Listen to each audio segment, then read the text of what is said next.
All right, everybody, welcome in. Happy Monday to Concrete Jungle, a New York baseball podcast here on fingerlakes1.com. Fingerlakes1.com. I'm getting there eventually. I am Paul Russo. Across from me, as always, Kyle Evans. Kyle, happy Monday. How was your weekend? I know collectively here is... I'm getting sick of talking about losing, but we have to do it. Somebody's got to do it. Yeah, aside from, a rough baseball weekend, the Miami Heat went up 2-1, so that was fun to watch. The NHL playoffs have been great, so it wasn't really that bad of a weekend, even though the New York teams are really struggling. Yeah, which we'll dive into. It's really great sports weekend. Kentucky Derby as well happened, so we had that. And for all you F1 fans out there, kind of like myself at this point, congrats on Max Verstappen just pretty much winning the title. and I saw a clip. Yeah. Did somebody get punched? That was the NASCAR race, yeah. Yeah, not the F1 race, but the NASCAR race. Yeah, I saw a clip from John Boy Media. It was like you could actually hear the punch hit his face. I was like, wow. Yeah, we'll discuss the rest of that off air for me and you, because that was quite the interesting deal there. But for maybe if there's any really good cross viewers or fans like myself of baseball racing, Ross Chastain finally got potentially what was coming to him, and somehow still came away on top. So that'll happen. Before we jump into it, a couple sponsors to thank, like Dr. Jeffrey Halstead. He has been Canandaigua's hometown dentist for more than 35 years, offering routine dental care as well as cosmetic dentistry, implants, and dentures by their highly trained and experienced staff. You can visit them online at canandaiguadentistry.com, or you can find them on Facebook and Instagram. And Finger Lakes Partners Insurance. Get the insurance you need from the people who know. Finger Lakes Partners Insurance, the Finger Lakes insurance agency for your home, auto, or business. You can get a no-obligation quote today at fingerlakesinsurance.com. So, Kyle, we'll start with the Mets this time around. Not ideal. They end up losing that game on Thursday in Detroit. Rebound back, at least in the win category, right, to get that first game against Colorado, but end up dropping the series as a whole to the Rockies. And the one thing with them that I kind of picked up on, maybe more so than anything else, was this kind of the offense to defense thing here, or offense to pitching with them. And I guess, to a degree, it's the same with maybe the Yankees as well. But, with the Mets, really, especially, it's one of those things where, you look at it, and maybe yesterday, the Sunday game is a really good example, right? The offense kind of came out pretty good, I thought, overall, just throughout the game. It was just the pitching let them down. Whereas you look at Friday, and don't get me wrong, the offense technically did its job, right? But winning 1-0 is not exactly a good barometer of sort in that sense. And sort of Saturday is kind of the catalyst where you kind of really see how, when the pitching's off for the Mets, the offense isn't there to back them up, or kind of vice versa in the sense where they kind of are clashing maybe at the moment in that sense where it's like neither can just get on the same page right now as it stands. And that kind of seems to be, to me anyway, and, obviously this is something we'll discuss really here in this opening part, maybe the biggest issue for the Mets is the fact that neither can kind of get on the same page at the same time. And they had back-to-back series where they should have handled business, and they just didn't, right? And I know we actually talked about this off-air after we got done doing Thursday's edition, right? But you go back to that West Coast series, or West Coast trip that they had where, they played Oakland, they played the Dodgers, and they played San Fran, and, they handled the business against them, right? And they come out 7-3 on that West Coast trip overall. Looked really good, but that's kind of like where within the San Fran series where things kind of at this point have started falling apart for the time being for the Mets. Yeah, I thought you said it well. Yesterday they definitely should have won. Their offense did enough, but there were spots where they could have tacked on some runs. Right. And really, the Rockies scored most of their runs off Tommy Hunter, and I'm drawing a blank. I forgot the other guy.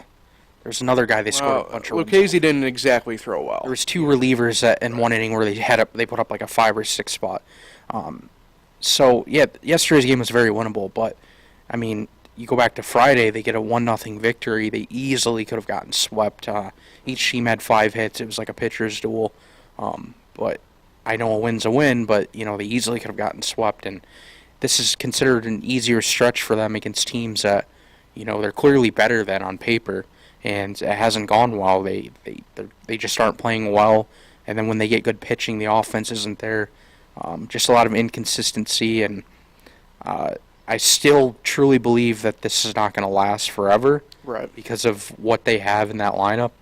But it is a little frustrating, and I guess concerning right now, because you don't want to bury yourself, and now you're 7 out of the division behind the Braves. So they really need to get back on track against the Reds. Yeah, it's kind of wild how we've been.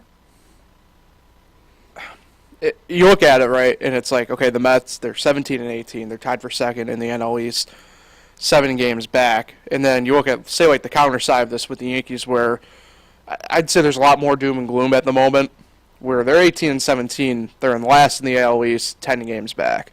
And 2.5 back from 4th place. Right. So it's one of those things where it's like, and this is where I go back to like last Thursday with my stance on this, where it's like I can't the personal set of values I have within this, right? I can't be doom and gloom on one and not the or vice versa, right? It has to be very similar, because these are two similar teams at this current structure that I don't think people. I don't know if maybe don't want to acknowledge in a way, and obviously the Yankees stuff. But we'll get into that anyway here. But like the Yankees stuff is more, I'd say, of a broader sample size at this point compared to the Mets, in a sense. You know what I mean? Like I said, well, that portion of it we'll dive into here, obviously, in a little bit. But yeah, it's weird because I go back to what I said even last week. Going back to Monday, it just seems like the vibes are just different coming out of the locker rooms right now. Obviously focused on the Mets right here, right? But Lindor, Mr. Smile, right? He's being the one where it's like, look, I still think we were the best lineup in the league when we're on. We just aren't there yet, and we have to figure it out. And I give a guy like him credit where it's like he's not, they aren't panicking. Like they know that they need to figure it out, but they know that they can figure it out. And we'll jump into that portion of it here in a second. But Lindor coming out right and saying it over the weekend, like we need to do better, but I know that we can do it. I think it's very indicative of what this Met team is as it currently sits. Yeah, and the thing is, right now, they're so desperate for runs right now. They're making outs on the base paths. I don't know if you saw it, but in Thursday's game against Detroit, Brandon Nimmo tried to steal second with 1 out in the 9th inning with them trailing by 2 and got thrown out. Oof. And then yesterday, I think it was 2-0, and there was 2 outs. Vogelback got the first, I think, on a walk. He tried to steal second and got thrown out. That I saw, yeah. It's like they're so desperate for runs, they're trying to push things. Yeah. And they can't be doing that. Yeah, it's kind of wild because I think this actually sets up kind of perfectly into this transition point of, you look at the lineup, and for the first time in 2 seasons, starting Marte had a sacrifice bunt. And he's a guy that, last year, one of the unsung heroes kind of of the Mets in a way, right? Just professional hitter, went out and got the job done. This year, career lows in a lot of the analytic side of things, which, for me, I kind of take a little bit of the traditional and analytic and kind of put them together to form my opinion. And you can definitely tell, like, this is just not a Starling Marte year that we're used to. And this is where something that we've talked about off air with people around here, Kyle, is you have to get these young guys the at bats, and now you're kind of finally starting to see it where do you know who the best hitter on the Mets has been the past 2 weeks? I don't. It's Brett Beatty. Okay. He's batting .342 in the past. And a guy who actually hasn't played every game. Right, and that's what I'm getting at is finally here over the weekend you kind of have people calling the Mets out a little bit on, hey, Beatty's been the best hitter. Why? And he's now over the course of the past few days, I noticed he was in the lineup consistently, but he should be up higher. Marte should be down. To that end, Alvarez is finally starting to find his stride. It looks like a little bit here, get a couple more at bats under the belt type thing. It goes back to I think what I think are what I call the closeted talks that people have been having are now finally coming to the forefront. Is these young guys have to get these at bats at this point. And it's not a knock on, say, like I said, Marte or anybody else in that sense, because really, to be fair, Beatty's taken the spot of Eduardo Escobar, who has just frankly struggled all year. At this point, it's now about the adjustments within the lineup. If you have a guy batting 342 over the course of the past 10 to 14 games, he should probably be your guy batting second. He's not the guy batting seventh or eighth. And listen, I know Pete. Not get the at bats. I know Pete Alonso's going to get going here, but he is also really struggling right now. I don't know if people realize this. Right. 9 for his last 55, 164 average, a 233 on base percentage. He has struck out 18 times. He's been striking out a lot. So when he's in the middle of the order, a guy that's supposed to drive and runs, and he's struggling like that, and nobody else is really picking it up besides Beatty. I mean, this is kind of why you see a losing record right now. It's the offense just, I don't know. They can't get anything going right now, and it's just odd too because they're facing teams that they're better than and pitchers that they should be hitting, and I don't know. I still believe they're going to get it going, but it's definitely frustrating if you're a Mets fan. Yeah, it's interesting too because I mean you look at the numbers. I mean Alonso's still top 5 in the MLB with home runs, I think, and I think he's top 10 with RBI still. But yep. It's kind of just one of those things where it's like I mean with him, it's a tough spot with him. Like you talk about maybe doing like outright lineup adjustments. Like you can't really move him off of 3 or 4. I guess you could do 2 with him, but again I go back to saying what's the difference at that point between him or Marte at 2 when really, like I said, like Beatty should probably be 2. Something like that where it's like, get these guys who are batting hot right now. Get them in the spots where you can strike and strike quick. And how is Vogelback still getting everyday at-bats and Mark Vientos just does not get the call-up? Right. Yeah, I don't know about that. And again, obviously this portion of it's further down the podcast, but again, you look at Syracuse and I know the win-loss doesn't show it, but I mean, again, the offense in Syracuse has just been absurd. Like the past week, again, they were just on it. And look, Vientos and Mauricio again, we're just kind of banging the drum on it. Like it's nuts, but whatever. I guess why we're kind of here and they're there type thing. And but 3-11 in their last 14. That's something I just found out last night. I didn't even realize the Mets were 14-7. They've gone 3-11 the last 14. It's kind of crazy. Yeah, and again, that's something I go back to. In a way, we've talked a lot over the course of the past couple weeks about a lot of this Yankee doom and gloom. When really, again, I go back to a lot of it's just the optimism of I think what we get these beats off of people within the clubhouses and the players and stuff like that. Whereas at least the Mets, they do have that glass is half full mentality at the moment where.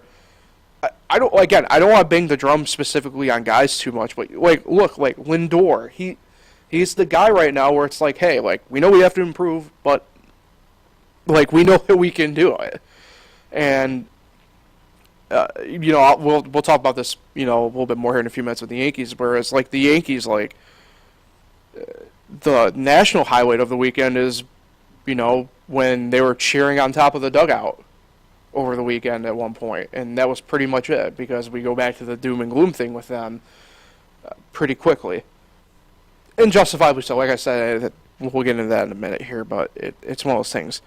A bit of no news, good news type thing in a way. Now there is some tidbits, if you will, with guys here, but no news, good news health-wise with the Mets here. Carlos Carrasco, though, I mentioned tidbits, right? His timeline for rehab got pushed back. He's been dealing with an illness here the past few days, so he hasn't been able to get work in and pitching-wise. So timeline's been pushed back. The way it sounds, somewhere in the 5 to 7 day range, so he can build back that strength from the illness again. But nothing structurally within the elbow is obviously affected by this. So just one of those things where it's we're humans. We get sick from time to time, and we need to come back from it every now and then. Edwin Diaz, obviously, look, this portion of it we know that like Edwin more than likely, but there's that window he could pitch this year. But walked without crutches over the weekend at Citi Field. So again, if there's ever some positive signs about maybe that window that we talked about, pretty much a month or so ago now with him, who knows? And Brooks Raley threw a sim game, and per Buck Showalter looked really good and kind of backed up what he said last week, where he expects once he's eligible to come off the IL here in 5 days, he's going to be right back in the fold in the bullpen. So positive tidbits, but no news is good news type thing with the Mets in terms of the major health outlook of the team. Yeah, much different injury report compared to the Yankees. Yeah. Like I've said all along, it seems like the Mets, other than a few pitchers, they got their team. They got their lineup. They got their offense. That's why I think the two teams are in different spots right now, even though they're both struggling. The Yankees are dealing with so many more injuries to the lineup than what the Mets are dealing with. Yeah. Yeah, no, it'll be interesting, too, because, look, there are a couple guys I left out. We did 2 podcasts last week that, if you saw our notes for it, were paragraphs for both teams health-wise, because that's just the way it was. And through the weekend, even at least, with the Yankees, too, they got reduced a little bit. But you look at it, it's, again, two very different injury reports that we're talking about right now. Like I said, with the Mets, I left a couple guys off. Like, Castro began his rehab assignment in Syracuse over the weekend officially and stuff like that. But, again, if we want to do little tidbits, we could for, the next 15 to a half hour for both Mets, Yankees, Red Wings, and Mets. So, with that in mind, we'll do a look ahead here for the Mets. Travel day today, they're off today. They're heading to Cincinnati for 3 games beginning tomorrow. There is a positive, too, within this. It's the fact that you pretty much have your 3 big dogs going in this series pitching-wise. So, with that in mind, tomorrow, Tuesday, 6:40 first pitch on SNY. Max Scherzer going against Luke Weaver for the Reds. Wednesday, 6:40 on SNY. Verlander going against the young and very good Hunter Green. That's going to be a really fun matchup to kind of see one of the bright stars of tomorrow/today at this point, going against one of the star veterans of the league. And then Thursday, 12:35 first pitch on SNY or MLB Network. It's Kota Senga against Nick Lodolo. Again, another really good, bright young pitcher in the league against, to be fair, one of the brighter coming up stars internationally in the league. So, the Reds are definitely not what I would call a pushover. I know their record indicates they are. I think they have the 4th worst record in the NL right now. But they tend to be very pesky. They're a pesky team, but it's one of those cases where their pitching is really good and really great for what it is. But all you have to do is kind of look at, I'd say, maybe some ERA stuff here in terms of just basic stuff. I'm not going to count Luke Weaver. His ERA is near 8. He's too far down the line, as I'd call it. But you look at Hunter Green, right? A 3.74 ERA. You look at Nick Lodolo. It's a 6.29. It's one of those things with me where that kind of tells me a little bit that the offense may not always be there for a guy. So I'm leaning the Mets. I don't know if they're going to sweep them. I think whether it's Hunter Green or Lodolo get a win out of one of them. So I'm going to go 2 of 3 for the Mets in Cincinnati. The Reds are just too pesky of a team in my mind. But, again, this is a spot where the Mets, I think, do need to handle business here for the most part. But I see the Reds being a little bit too pesky in the grand scheme of things within this series for the Mets to get a sweep. Yeah, pesky's definitely the right word. Let's throw it back to mid-April when they beat the Tampa Bay Rays 2 of 3. Right. Yeah, in Cincinnati, 10-0, 8-0. Back-to-back shutouts. With the way the Mets offense is, I'm going to say 1 of 3.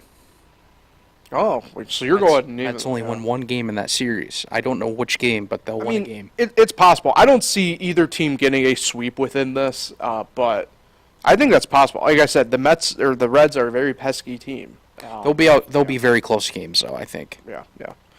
Agreed there.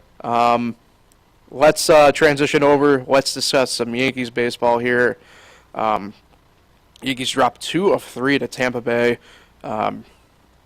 Victory coming on Saturday. It's tough here. it's going to be a very roller coastery type discussion with the Yankees. Just the way kind of how things have progressed and everything like that. I want to start with yesterday's game. Garrett Cole shouldered the blame. He outright said that he took blame for the loss yesterday. And while I do respect it and I think it's commendable, I can't necessarily blame Cole for the loss yesterday. I understand, right? He gave up, obviously, whatever and stuff like that. But when you've been pretty much the lone bright spot continuously for a team all year, you aren't gonna. It's baseball, right? You aren't gonna be on every time you're there, and it's just one of those things where Garrett just had a game yesterday where, frankly, it just wasn't what we are used to seeing from him this year. But for me, for him to shoulder blame, I think it's unnecessary. I don't like it in the team scope of it. I like it from, say, the individual mentality that he's willing to put himself out there and on the line and say, like, hey, this one's on me. But to me, to say that the loss is outright on him yesterday, I think it's just a bit too much and not indicative of what he has really accomplished so far this season. Well, I mean, it's only because the Yankees gave him a 6-0 lead. Right. But that's what I'm getting at. Is like he's been on all year. Like he can have a bad day, but I mean, to give up a whole 6-run lead, I mean, I'd be fine if he gave up 4, but he gave up 6. But at the same time, this is what I said off air. Aaron Boone has to pull him earlier than what he did. He clearly was struggling for 2 innings, and there was 2 guys on base, and he just gave up a single before that. Why are you not pulling him? He clearly didn't have it anymore. And then he lets him face Betancourt, who, hits that home run to tie the game. And it's like, why did you not pull him? Just so many questionable decisions in this last week with Aaron Boone, with the bullpen, with, now the starting pitchers not pulling him quick enough. I don't get it. I don't know why. It's either he pulls them too early or pulls them too late. It's never the right time. It goes back to what I was kind of saying a couple weeks ago about Clark Schmidt, where, look, and I go back to this. Like, Clark Schmidt has definitely, I think, ran his course in the starting rotation. We haven't talked about it in a couple weeks because he still is pitching, but it's whatever. But, he'll go out there and he'll throw, 5 innings, no problem. But Boone just will leave him out for just too long. And he gets rocked, and then, we're on the back end of it being like, well, what's really up with Clark Schmidt when maybe it's not on Clark Schmidt in that type of sense. But, yeah, and again, the decision-making on Boone, look at the game on, I think it was a Saturday game, where all of a sudden I'm on Twitter, and I couldn't watch the end of the game. I had other stuff going on, so at that point I can only follow along with what's kind of being said on Twitter type thing. All of a sudden, I think you retweeted it, Kyle, and a couple other accounts were just like, "Can you really just say Clay Holmes it could go 2 innings or something like that?" Type thing. And it's like, Jesus Christ, what are we doing here? Yeah, they were going to try to send him back out for a 2nd inning when you had Ian Hamilton up, who has been great, and thank God they gave the ball to Hamilton for that 9th inning. Because if you brought Holmes back out there in a 1-run game for a 2nd inning, I think it probably could have gone differently. Yeah, and I think that's a little bit too of him maybe kind of looking back at maybe not using Marinaccio for 2 whole innings when he probably should have type thing a few days prior. So I don't know. Let's transition over here. Harrison Bader has been back now for pretty much a whole week, and maybe, obviously, the first couple games, maybe didn't get off to the greatest start, but, as we learned through the course of this Tampa Bay series, I think it's officially a hot Bader return at this point. Some home runs, triple, big day yesterday, obviously, but we talked about how big a spot he is within the Yankee lineup, and no further proof than I think within this Tampa Bay series, where I don't think the Yankees can convincingly tell anybody that they weren't in the series collectively as a whole without Bader really having a good series. And to that end, I do want to say before I turn it over to you about Bader, Rizzo again has shown that, okay, his bat's coming back to him a little bit here. He himself, I thought, had a really good series overall, good at bats. Obviously, couple home runs against Tampa Bay and everything like that. So you get these guys back going a little bit here. Obviously, Bader back in full time. I thought there were some really good positives to take out of the series as a whole, still, all things considered. Yeah, getting Bader back, defensively and how his offense is really picking up. And then his energy, I don't know if you saw, but every time he hit the ball, his energy was just great. Yeah. Fired up the dugout. I think provided a spark, even though they lost the series. The offense had a pretty good day yesterday against Rays pitching, who, is usually really good. But here's the stat of the day. In 5 games, Bader has 7 RBIs. That's more than Kyle Higashioka, Willie Calhoun, Isaiah Kiner-Falefa, and it's tied with Franchi Cordero, who has been sent down. Well, that's crazy. That's not fair to Willie Calhoun, who is by far the second greatest Yankee of all time, as we all know. Who's only played, I think, in like 3 games anyway. But yeah, way more than that. Your point stands. I know it's not 3. I'm being I'm being facetious in nature when I say that, but. But listen, Paul, I'm going to tell you this about the Yankees. We can't just. It's about winning. Like, yeah, I know they played well, but they lost the series. To me, that's not good enough. And then you still have 4 coming up with the Rays this weekend, and then you have 3 with the Blue Jays next week, 3 with the Orioles. My stance is still the same. I mean, Friday or Thursday, we were talking that they were 9 out. Well, we're back Monday and they're 10 out. Like, what has changed? Like, I care about winning. I don't care about these little, like, oh, this guy played well. Like, let's win games. This is what matters. I know. Like, for, like, a podcast, like, yeah, we're going to talk about, positive things. And hopefully these positive things that did happen carry over to this week. But I don't know. Just for me personally, my stance still stands, like, where it is. I mean, they're 10 games out. They're 2.5 behind 4th place. The Red Sox have been rolling. Have you seen they won 8 in a row until yesterday? So, like, just this isn't the NL East. I wish it was. But every team just keeps winning, and it's like, man, the Yankees have to rip off 5, 6, 7 wins to really kind of get back into this. I know, but here's the reason why I kind of go this positive route here with them. 1, Aaron Judge will be coming back here sooner than later anyway. But they were losing with him in the lineup. That's right. That's why. But you put him back in his natural, quote-unquote, position with Bader back. I think that helps. Secondly, you bring up a good point here with Boston. Do we really think Boston's going to continue to play this well? Because I don't. No, but if they get buried too far back, it's just so tough to make up ground, in my opinion. And you're 10 out on May 8th. I mean, you saw that stat. What was it, Friday? Yeah. This is the longest they've been out of, or the farthest they've been out of first place in 39 years. Mm-hmm. Like, this is why it's concerning to me in the upcoming schedule. If they played, the A's and the Reds and the Nationals, teams like that coming up. I mean, they do play the A's coming up. Well, yeah, I mean, but I meant, like, back-to-back like the Mets are having. The Mets have had an easy freaking schedule, and they're not taking advantage. I wish the Yankees had that schedule. So that's why I'm just concerned. Like, and then if they go out and lose this series to the 8-win A's, what do you say at this point? Well, then at that point I'm probably with you. If they get shut down by J.P. Sears tonight, who has a 5-year Yankee legend, please put respect. That's why my thoughts haven't changed. But listen, I hope they prove me wrong. I hope they get going. I thought they were going to win that game yesterday. I was going to start being more positive because that's a really good Braves team. Yeah.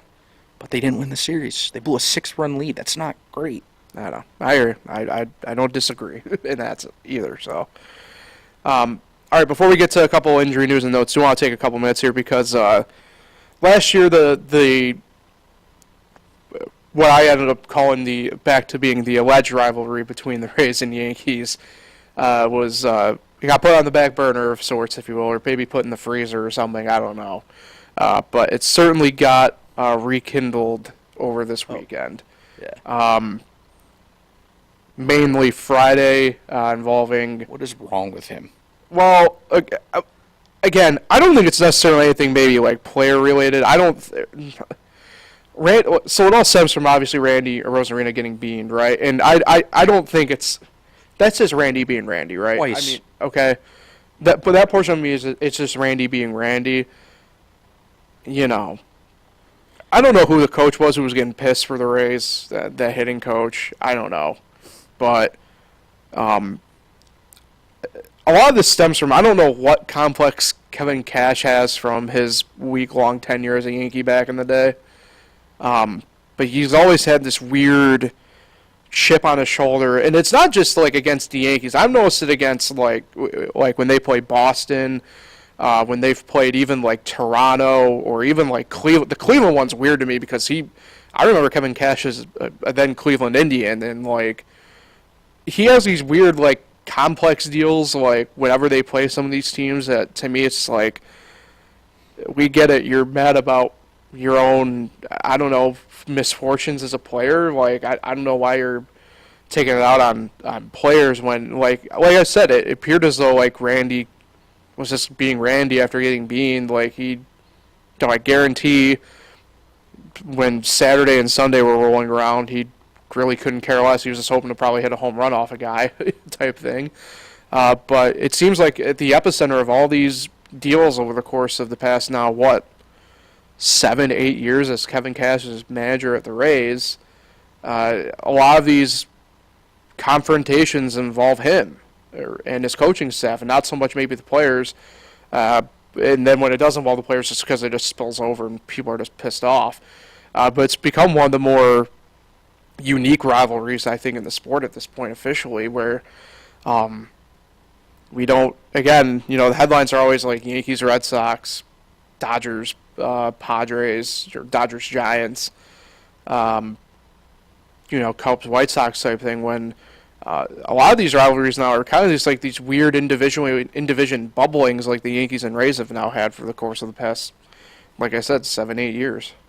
I just always find it funny when these type of incidents happen and these hitters or these coaches, the team on the bench, thinks it's intentional. Mm-hmm. Why in the world would Albert Abreu hit Randy Rosarino with a guy on first, 2 outs, in a 2 or 3 run game? I was always say, yeah. Yes, that was his second time getting hit in that game, but why would they intentionally do it in that spot? That's why I get you're frustrated you got hit, nobody wants to get hit. But to think it's intentional, and then Glaber tries to talk to him at second, and he wants no part of it, really. Just kind of just sitting there looking at him, staring at him, didn't say a word. Yes, camera put it right on them, too. And Glaber's just telling him, like, hey, like, we're not trying to hit you. And he's just standing there like this and just not saying anything. Yeah, Randy had a weird experience at second base. I'm sure you saw that weird. I thought he got hurt when he pulled off and, like, tried to take Glaber out. Was it, or was he, like, pulling off? He, went way wide of the base, and Glaber tripped. Mm-hmm. And nobody really caught it until came back the next inning to, like, show the replay. Because they're trying to figure out why was Randy so mad. Mm-hmm. And it's just these little things that they're doing, and I don't know. I don't get it, but whatever. Like, I don't know. It looked weird because I thought, like, the way he pulled off and the way he, like, wasn't getting up, like, did he actually, like, hurt himself there? Like, it was weird. Just a weird He like, took Glaber out, but, like, it didn't look, like, intentional. Right. Yeah. That's what I'm saying. The whole situation there just looked super strange.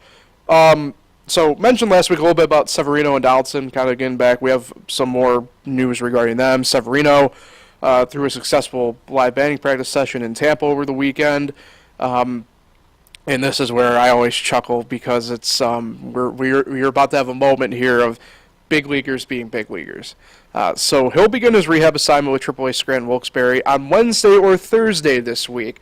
Now you might be wondering, why would you even tell us this, Paul, if you don't know the exact day?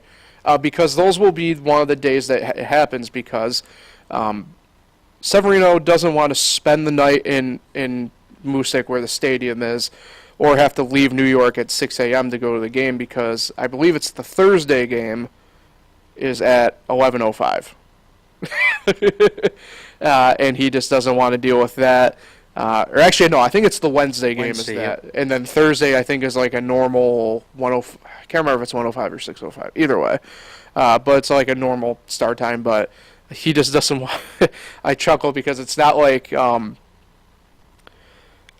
I've never stayed in Scranton, Wilkes-Barre, or Moosic where the stadium is. But I've been by there numerous times traveling and have been down there for different events. And mind you, it's not the Ritz-Carlton, but like a Fairfield Inn and Suite is not a bad room to be in. But I do chuckle because it's just one of those big leaguers being big leaguers things that he just doesn't want to deal with it or travel in at 6 a.m. to go and pitch. It's one of those things. But he did say that he will do whatever he is told to do because he knows it's right. He just hopes that his concerns are heard out. Yeah, and he said, though, that he was also not happy with throwing a sim game. Yeah. He wanted to do a rehab start last week, and Hey, I respect they made him throw a sim game, so he's frustrated with the way the Yankees are kind of handling his, rehab, and, he said, he'll do whatever the team says, but it just seems like a lot of complaining to me for a guy who's been injured a ton over the last few years. Listen to your team, listen to the training staff. The portion of it where I agree with you there is definitely like this week's portion of it. But I understand the frustration from it last week because he was supposed to throw a rehab game last week with Tampa, and they scrapped it. So I know he wants to get back, but for a guy that's been injured, he's no Max Scherzer. He doesn't need that kind of treatment. I feel like Max probably feels the same way though about having to go to Binghamton, where again they don't have Ritz-Carltons. But what are you gonna do? Anyway, Josh Donaldson. Things were pointing at him probably getting a rehab assignment getting going here, but the Yankees will ramp up more and more activity for him throughout this upcoming homestand, and then once the homestand concludes, and the Yankees head back on the road, that's when he will go out on his rehab assignment. So he said he definitely feels like he, in theory, could probably go at some point this week, but would rather do what is safe and what is right to get back to full health here. So some good signs. Again, we've dunked on him plenty on here, but it's even something that me and you, Kyle, said last week is at this point I really am intrigued to see what the lineup could do with him at least back in the lineup somewhere in a slot. Yeah, I think it'll definitely help more than what we think it will, just because so many guys are struggling. It's just hard to believe. But one thing I do want to mention is Oswald Peraza. Mm-hmm. He got hurt in that Wednesday game. I'm drawing a blank. I forgot who they were playing, but remember he rolled his ankle in that eighth, ninth inning. We have not seen him since. Not even in a pinch hit situation or a defensive replacement. And they said it was day to day when Boone spoke Friday during his pregame availability. So, is it just because it's more severe than what Boone says, or are they just kind of going away from him and he's going to be the guy who gets sent down to activate Judge tomorrow? Because clearly, I don't think they're going to send down Calhoun just because he has been hitting a little more. Mm-hmm. Cordero's already down there. So Do we know his option situation? I don't. Okay. So it's just weird. Like, maybe we'll see him tonight, but like, why haven't we seen him? There were spots where he could have came in and they weren't using him. So I don't know what's going on there, and because I'm just saying he should be in the lineup more. Yeah, no, definitely. Just because of like Oswald, I don't know if you realize how bad his numbers have been. He did have a hit in that sac fly yesterday, but he was like 9 for 58 or something. It's really bad. Right. Yeah. So I want to know what's going on with Peraza and who's going to be the move for Judge tomorrow. Mm-hmm. Yeah, it'll be interesting to see how that fully plays out because, unless they do a retroactive IL with him, it'd be in that 5-day window, technically, so who knows. All right, the Yankees, already mentioned a little bit here. They come back to the Bronx for the next few, through the weekend. And up first, Oakland, 3 games against the A's. Tonight, 7:05 on Yes.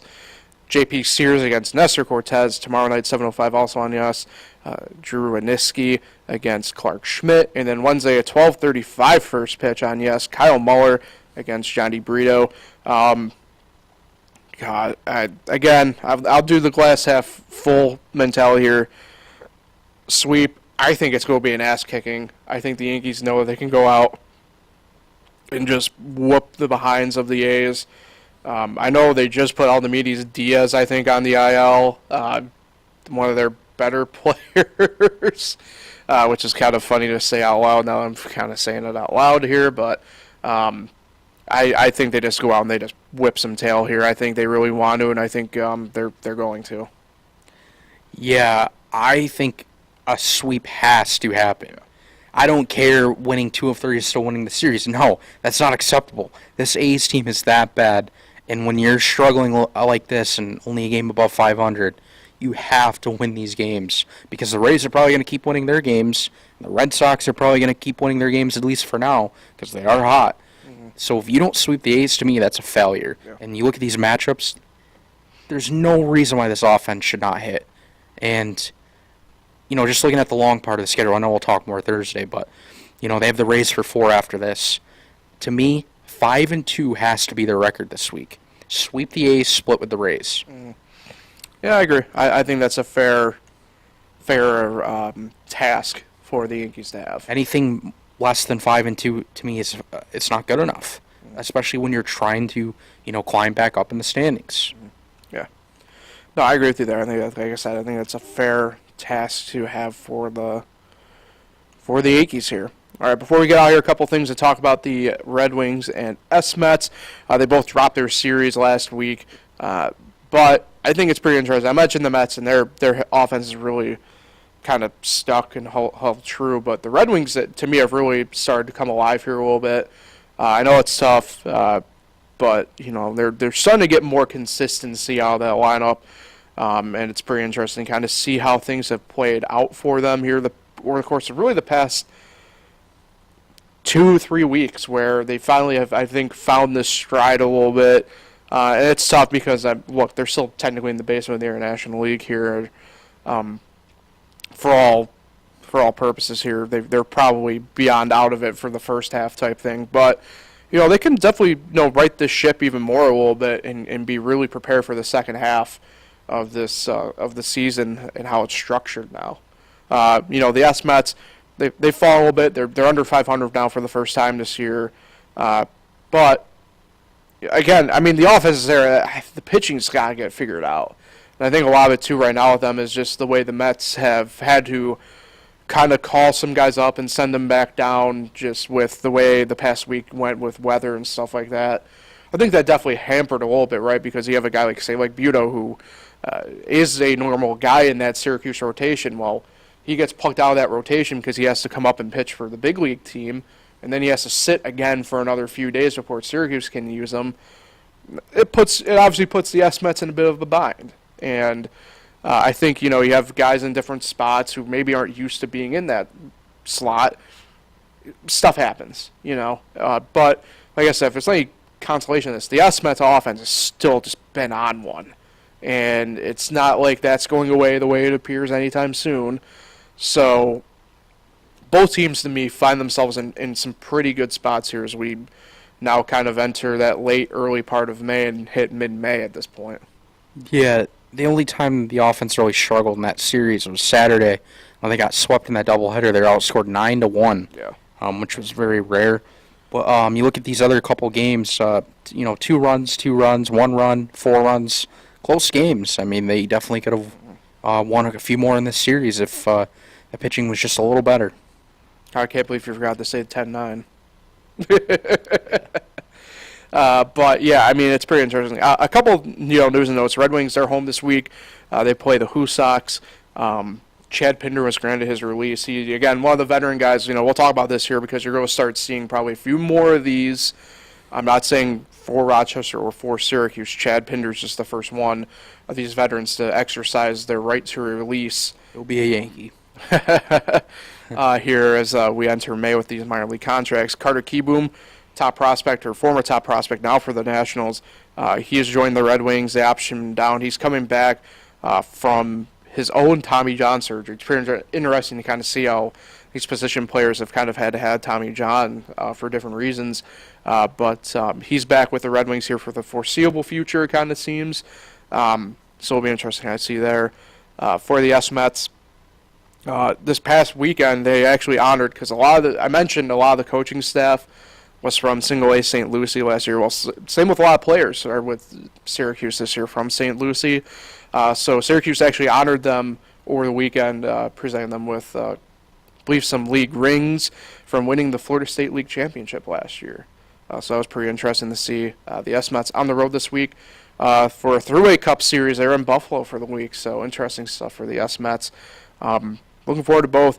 I mentioned I could end up getting to Syracuse. The weather looks too good for me not to get to Innovative Field in Rochester for one game this week for the Red Wings. So really looking forward to that potentially as well. So some bright spots and some news here for the AAA teams as we get going in May.